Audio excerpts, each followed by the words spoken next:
Good morning, good afternoon, or good night, my fellow Chibits. Today, it's such a good day. Such a good day. Such a good day. Such a good day. You want to know why? Because Eskasun, praise the sun, has arrived. And that final part of the chapter, do I need to say it? Do I need to say how fucking hype that is? Seeing Escanor powering up to fight Galther.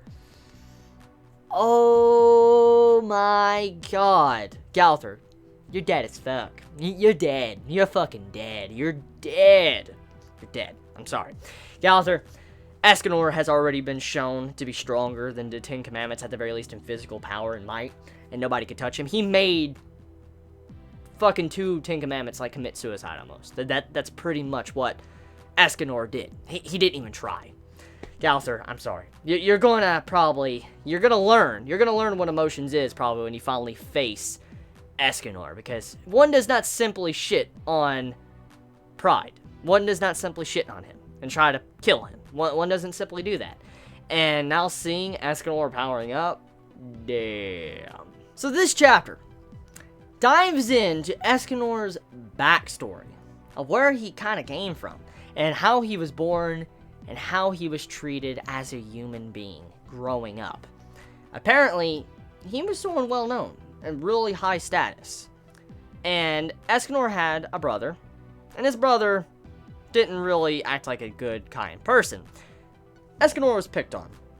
Eventually, Escanor kind of, retaliated back and caused issues, and he left. He ran away because his family wanted to kill him. The entirety wanted to kill him. Everybody around him. They didn't like him. They thought he was a monster. And it shows a really tragic backstory to Escanor. And I'm glad that Nakaba-sensei dived into this. Getting to see kind of how Escanor was, raised, but also why he likes Merlin so much. We get to see a glimpse of a girl that actually helped Escanor in the past when he was hiding. And the person looks very, very similar to Merlin.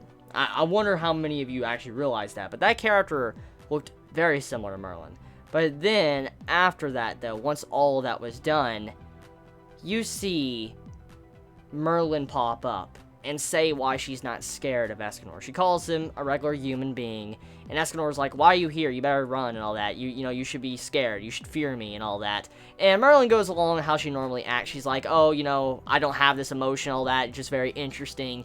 And Escanor respects that. He respects her to the form of where he loves her, because he's never had a person his entire life actually look at him as he was a natural person, someone that wasn't a monster. And I love seeing this side of Escanor, why he cares about Merlin. And obviously Merlin knows about this. She does know about, Escanor's true thoughts. I'm willing to bet she does. And it's very sad, though, because in the chapter, it shows something that was unexpected. Galther, he's winning, obviously. I mean, Escanor's in his weakest point. It's like dead middle of the night. You see stars. And Escanor, he gets grabbed by Galther, and we see something very similar in the past. What happened with Dreyfus, this happens with, Escanor. Escanor gets grabbed, Galther's, going into his mind, fucking with him, showing him visions in his previous life, and Escanor is shrouded in darkness. He doesn't see any light. And it's very ironic, because, he is, like the sun god, pretty much. He's the sun. And when you see the light go out, it gets an entirely new meaning of the sun when it comes to Escanor. Escanor says that, I can never really walk alongside of you, Merlin. We never have. We never could. But I've always gazed into the distance. My hope is Merlin. She is my sun. And I'm like, bro. Escanor. This really opens up more of his abilities, of what he really is. Let me explain what this means for Escanor's power. Escanor somehow can manifest a sun within himself to be able to unlock his power. Because as it was already established beforehand, Escanor could only use his power when the sun was out. And as, you know, it gets later in the day, he gets to this peak point of his power for like a minute, and he's the strongest, he's fucking almost immortal. And we never really got to see that point, but we saw a ridiculous point of his power. And as we know, as the time goes on throughout the day, when it gets darker and darker, his power weight already becomes like the weakest human. He becomes the strongest and then the weakest. And for him to be able to manifest a sun within himself, or envision a sun, which Merlin, and being able to use his abilities, this opens up different potential for his strength. And this is very worrisome. Very, very worrisome, because two things can happen here. For one, Escanor is going to become a plot device, which I've already talked about this. I've already talked Escanor's so fucking strong. He's way too strong that it just wouldn't make logical sense if he was one-shotted this early by a weak Ten Commandments. Like, see, if Escanor was destroyed by the Demon King, or destroyed by Estarossa, or destroyed by, you know, anyone else like Zelvarus or anything, I would be fine with that. That would make sense. They're very strong from our understanding. Like, their strength is insane. So seeing Escanor having like a slightly challenging fight with them, I'll deal with that. I'll be able to swallow that a lot easier. But when it comes to other Ten Commandments, I really can't. I just can't. Not with the build-up Escanor has received for all these chapters. And so, this leaves him into the potential of being used as a character, as a plot device, to come in and wreck everything, and it kind of demotes the threat of the series.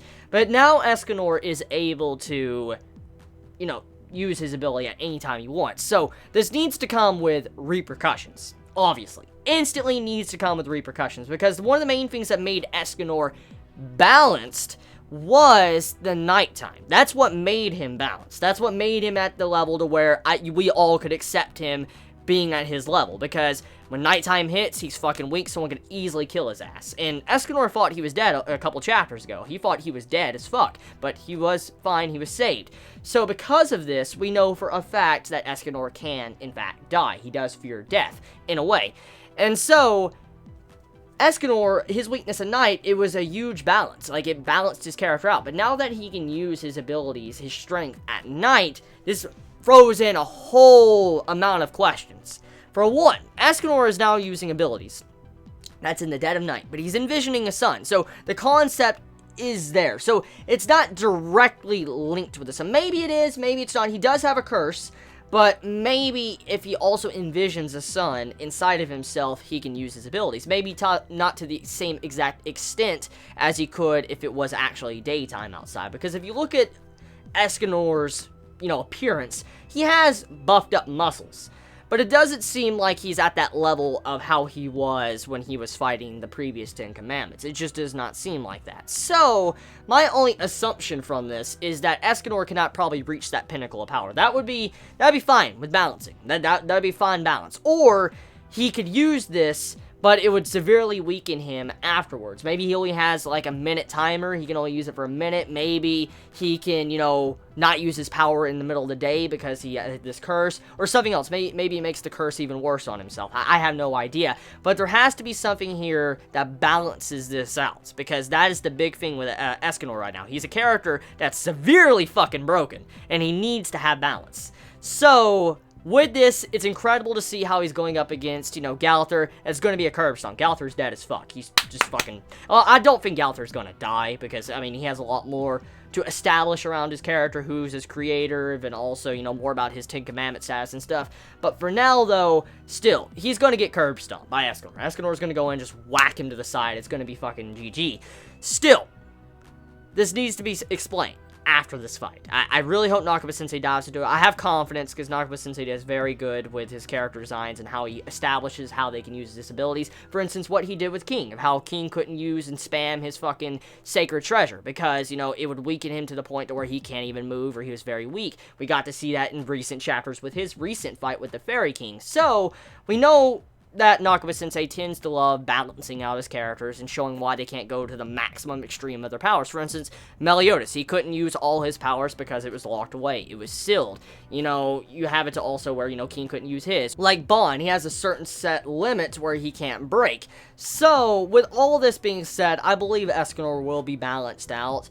It just, at this moment, I have to ask the question, how? How will he? So, everybody, right now, let me know your thoughts. How do you feel like Nakaba-sensei is going to handle this? How do you feel he's going to kind of explain this of how he can limit this ability in a way to where it can't be spammed and demote Escanor's strength in a way to make it look like he's weak? Because Escanor's been built up for way too long to be defeated by someone weak. Because if Escanor can spam this, it's going to leave room for people being able to defeat him. Because it'll have it to where he's not as epic as he already has been shown. Because, for instance, if a character can use this ability over and over, eventually there's going to have to be a character that is stronger than Escanor rather quickly. Because of this, this can't be used like it is. So it has to have, you know, a weakness. So yeah, let me know your thoughts in the comments below. You all have a wonderful day or night wherever you live. Please be safe. Chibi out.